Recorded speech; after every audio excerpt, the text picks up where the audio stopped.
Hello friends, next study centre पर आपका स्वागत है। आज हम लोग करेंट अफेयर सीरीज का तीसरा वीडियो देखेंगे, जिसमें मार्च महीने से संबंधित सभी इम्पोर्टेंट करेंट अफेयर को डिस्कस करेंगे। अगर आप लोग जनवरी तथा फरवरी माह का करेंट अफेयर का वीडियो नहीं देखे हैं तो पहले आप इन 2 मंथ का वीडियो प्लेलिस्ट में जाकर देख लें, जिससे कि आपको क्रमवाइज तैयारी करने में किसी प्रकार का परेशानी ना हो। तो दोस्तों, शुरू करते हैं मार्च महीने का करेंट अफेयर का डिस्कशन। पहला क्वेश्चन है, सड़क पर रहने वाले जानवरों के लिए पहली एम्बुलेंस सेवा कहाँ शुरू की गई है? तो ये चेन्नई में शुरू की गई है। किस राज्य सरकार ने पूरे राज्य को अशांत क्षेत्र घोषित कर दिया है? असम राज्य सरकार ने। शीतकालीन पैरा ओलंपिक खेलों में रूस और किस देश के एथलीटों पर रोक लगी है? तो रूस और बेलारूस। कौन सी एयरलाइंस सौर ऊर्जा का उपयोग करने वाली विश्व की पहली एयरलाइंस बनने जा रही है? तो यह है स्विस एयरलाइंस। देश के पहले स्वदेशी फ्लाइंग ट्रेनर एयरक्राफ्ट हंसा एनजी का ट्रायल कहाँ पूरा हुआ है? पुडुचेरी में। माइक्रोसॉफ्ट भारत का सबसे बड़ा डेटा सेंटर क्षेत्र कहाँ स्थापित करेगा? तो माइक्रोसॉफ्ट भारत का सबसे बड़ा डेटा सेंटर हैदराबाद में स्थापित करेगा। भगवान बुद्ध की भारत की सबसे बड़ी शयन मुद्रा में मूर्ति का निर्माण कहाँ किया जा रहा है? तो यह बोधगया में किया जा रहा है। किस देश ने दूसरे सैन्य उपग्रह नूर द्वितीय का सफल परीक्षण किया है? तो यह देश है ईरान। किस राज्य सरकार ने भारत की सबसे बड़ी तैरती सौर ऊर्जा परियोजना का उद्घाटन किया है? तमिलनाडु ने। किस आईआईटी ने परम गंगा सुपर कंप्यूटर स्थापित किया है? तो यह आईआईटी रुड़की ने किया है। आईआईटी रुड़की उत्तराखंड में स्थित है। भारतीय रेलवे के पहले गति शक्ति कार्गो टर्मिनल को कहाँ शुरू किया गया है? यह थापर नगर झारखंड में किया गया है, जो कि आसनसोल डिवीजन के अंडर में आता है। किस राज्य सरकार ने पहली बार बाल बजट पेश किया है? तो यह है मध्य प्रदेश सरकार ने। किसके द्वारा अनुवादित हिंदी उपन्यास टॉम्ब ऑफ सैंड अंतर्राष्ट्रीय बुकर पुरस्कार के लिए नामित किया गया है? तो यह है गीतांजलि श्री के द्वारा अनुवादित ये उपन्यास है टॉम्ब ऑफ सैंड, जिसे अंतर्राष्ट्रीय बुकर पुरस्कार के लिए नामांकित हुआ है। अभी सिर्फ नामांकित हुआ है। भारत ने अपने दूतावास को यूक्रेन से किस देश में अस्थायी रूप से शिफ्ट किया है? तो यह किए हैं पोलैंड में। महात्मा गांधी ग्रीन ट्रायंगल का अनावरण कहाँ किया गया है? मेडागास्कर में किया गया है। किसने मिस वर्ल्ड 2021 का खिताब जीता है? करोलिना बिलावस्का ने, जो कि पोलैंड की रहने वाली है। कौन सी राज्य सरकार राज्य ओबीसी आयोग का गठन करेगी? तो यह है असम राज्य सरकार ने। किस राज्य सरकार ने नई खेल नीति 2022-27 लॉन्च की है? तो यह है गुजरात राज्य सरकार ने। किस बैंक को Asian bank of the year के अवार्ड से सम्मानित किया गया है? तो यह बैंक है एक्सिस बैंक। CSI द्वारा जारी रिपोर्ट के अनुसार भारत का सबसे प्रदूषित शहर कौन बना है? गाजियाबाद सबसे प्रदूषित शहर बना है। NEVA कार्यक्रम को लागू करने वाला पहला राज्य कौन बना है? नागालैंड बना है। NEVA क्या है, इसके बारे में हम लोग आगे पढ़ेंगे डिटेल में। किस देश की सरकार द्वारा सुरेश रैना को स्पोर्ट्स आइकन पुरस्कार से सम्मानित किया गया? तो यह है मालदीव सरकार। पाक जलडमरू मध्य को तैर कर पार करने वाली सबसे कम उम्र की महिला तैराक कौन बनी है? तो जिया राय सबसे कम उम्र की महिला तैराक बनी है, जो कि पाक जलडमरू मध्य को तैर कर पार की है। प्रित्जकर पुरस्कार 2022 जीतने वाले पहले अफ्रीकी कौन बने हैं? तो प्रित्जर पुरस्कार 2022 का फ्रांसिस केरे को मिला है। किस देश की टेनिस खिलाड़ी एशले बार्टी ने संन्यास की घोषणा की है? तो एशले बार्टी ऑस्ट्रेलिया से संबंधित है। नासा ने पृथ्वी के सौर मंडल के बाहर कितने नए ग्रहों की खोज की है? तो यह है 45। सरकार ने 2025 तक कितने नए हवाई अड्डे बनाने का लक्ष्य रखा है? तो यह बजट में 220 नए हवाई अड्डे बनाने का लक्ष्य रखा गया है भारत सरकार द्वारा। नीति आयोग द्वारा जारी निर्यात तत्परता सूचकांक में कौन सा राज्य शीर्ष पर रहा है? तो शीर्ष पे गुजरात रहा है, जबकि सेकेंड स्थान पे महाराष्ट्र रहा है। यह नीति आयोग का रिपोर्ट था, तत्परता सूचकांक, निर्यात तत्परता सूचकांक। जारी रिपोर्ट के अनुसार प्रति व्यक्ति आय के मामले में कौन सा राज्य शीर्ष पर रहा है? तो शीर्ष पे सिक्किम रहा है। यूनेस्को की विश्व धरोहर सूची में किस राज्य का लिविंग रूट ब्रिज शामिल हुआ है? तो मेघालय का लिविंग रूट ब्रिज को यूनेस्को की विश्व धरोहर सूची में शामिल किया गया है। एनवीए के बारे में यहाँ देख लीजिए।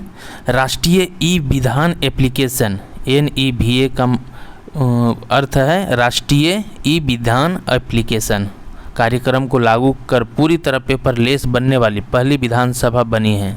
तो यह है नागालैंड विधानसभा, जिसे हम लोग पहले भी चर्चा कर चुके हैं। चलिए आगे देखते हैं। गुजरात के गांधीनगर में राष्ट्रीय रक्षा विश्वविद्यालय भवन का उद्घाटन किसने किया है? प्रधानमंत्री नरेंद्र मोदी के द्वारा राष्ट्रीय रक्षा विश्वविद्यालय की उद्घाटन किया गया है। खेती के लिए मेगा अभियान शुरू करने की घोषणा किसने की है? तो खेती के लिए मेगा अभियान दिल्ली सरकार शुरू करेगी।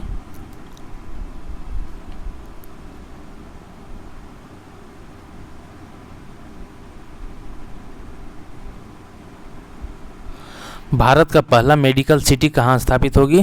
पुणे में। केंद्र सरकार ने one nation one ration card प्रणाली की सुविधा के लिए कौन सा ऐप जारी किया है? मेरा राशन मोबाइल ऐप। तेलंगाना के हैदराबाद में 100% महिला स्वामित्व वाला भारत का पहला औद्योगिक पार्क खोला गया है।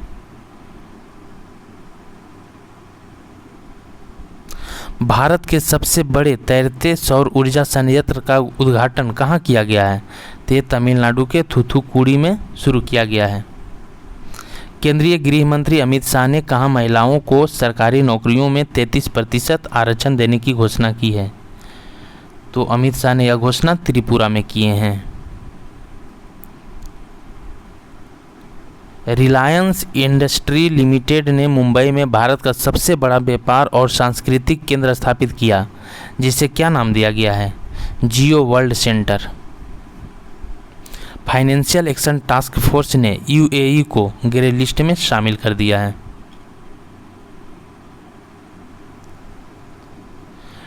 डीआरडीओ ने अंडमान निकोबार से सतह पर मार करने वाले सुपरसोनिक क्रूज मिसाइल ब्रह्मोस का परीक्षण किया। अब यहाँ क्वेश्चन पूछा जाएगा, ब्रह्मोस का परीक्षण किसने किया है या किस प्रकार की मिसाइल है? यह सुपरसोनिक क्रूज मिसाइल है, जिसका परीक्षण अंडमान निकोबार से किया गया है। यह सतह पर मार करने वाली मिसाइल है। इसका परीक्षण डीआरडीओ ने किया है। चलिए आगे देखते हैं। भारत में जल संरक्षण के लिए नेट जीरो वाटर इंफ्रास्ट्रक्चर बनाने का निर्णय किसने लिया है? तो जर्मनी और सिंगापुर ने भारत में जल संरक्षण के लिए नेट जीरो वाटर इंफ्रास्ट्रक्चर बनाएंगे। यून सुक ईयोल दक्षिण कोरिया के नए राष्ट्रपति निर्वाचित हुए हैं। यह किस पार्टी से संबंधित है? तो ये पीपुल पावर पार्टी से है। भारत पाकिस्तान अस्थायी सिंधु आयोग की वार्षिक बैठक कहाँ संपन्न हुई है? तो यह इस्लामाबाद में संपन्न की गई है। वर्ल्ड हैप्पीनेस इंडेक्स में भारत का 146 देशों में 136वां स्थान मिला है, यद्यपि फर्स्ट रैंक फिनलैंड को प्राप्त हुआ है। तो वर्ल्ड हैप्पीनेस इंडेक्स के बारे में जब भी पूछा जाए तो भारत का स्थान 136वां है, वही फर्स्ट रैंक पे फिनलैंड है।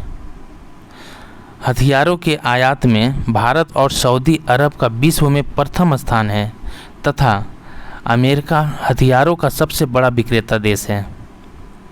बिम्स्टेक का 5वां शिखर सम्मेलन श्रीलंका की मेजबानी में वर्चुअल तरीके से संपन्न की गई।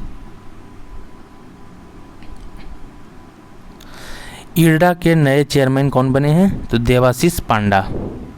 देवाशीष पांडा को इरडा के नए चेयरमैन बनाया गया है। विश्व सुंदरी 2021 किसे चुना गया है? कैरोलिना बिलावस्का, जिसे हम लोग पहले भी देख चुके हैं, ये पोलैंड की रहने वाली है। इसे 2021 का विश्व सुंदरी चुना गया है। गणित क्षेत्र का एबल पुरस्कार 2022 किसे दिया गया है? डेनियल पार्नेल सुलिवान को दिया गया है यह पुरस्कार। गणित क्षेत्र का सर्वोच्च पुरस्कार होता है एबेल पुरस्कार, जो कि 2022 में डेनियल पार्नेल सुलिवान को दिया गया। प्रित्जर पुरस्कार के बारे में भी हम लोग देख चुके हैं, फिर से देख लेते हैं। प्रित्जर पुरस्कार 2022 फ्रांसिस केरे को दिया गया है, जो कि बुर्किना फासो का रहने वाला है। अब हम लोग ऑस्कर पुरस्कार के बारे में कुछ इम्पोर्टेंट जानकारी देख लेते हैं। सर्वश्रेष्ठ फिल्म 2022 का जो ऑस्कर अवार्ड हुआ है, उसमें सर्वश्रेष्ठ फिल्म कोडा को दिया गया है, जिसका निर्देशक सियान हेडर हैं। सर्वश्रेष्ठ अभिनेता विल स्मिथ किस फिल्म के लिए दिया गया है? किंग रिचर्ड के लिए। सर्वश्रेष्ठ अभिनेत्री जेसिका चेस्टन को दिया गया है। सर्वश्रेष्ठ निर्देशक जेन कैम्पियन को the power of the God के लिए दिया गया है। वर्ष 2023 को मोटे अनाजों के लिए अंतर्राष्ट्रीय वर्ष घोषित किया गया है।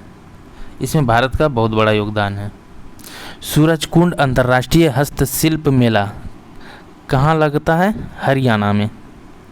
भारत में विश्व का सबसे ऊंचा रेलवे ब्रिज किस नदी पर निर्माणाधीन है? तो यह चिनाब नदी पर है, जो कि जम्मू कश्मीर में है। यह आर्क रेलवे पुल बक्कल और कौरी स्थानों को जोड़ने के लिए बनाया जा रहा है। भारत के किस राज्य में पहली बार कार्बन न्यूट्रल फार्मिंग करने के लिए 2022-23 के बजट में धन आवंटित किया गया है? यह है केरल। तो दोस्तों, मार्च महीना का करेंट अफेयर यहीं समाप्त होता है। मार्च महीने से संबंधित जितने भी इम्पोर्टेंट करेंट अफेयर थे उन्हें हम लोग डिस्कस कर लिए हैं। तो अगला वीडियो में हम लोग अप्रैल माह का इम्पोर्टेंट करेंट अफेयर के बारे में डिस्कस करेंगे।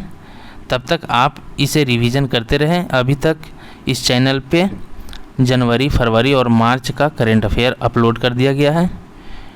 धन्यवाद दोस्तों।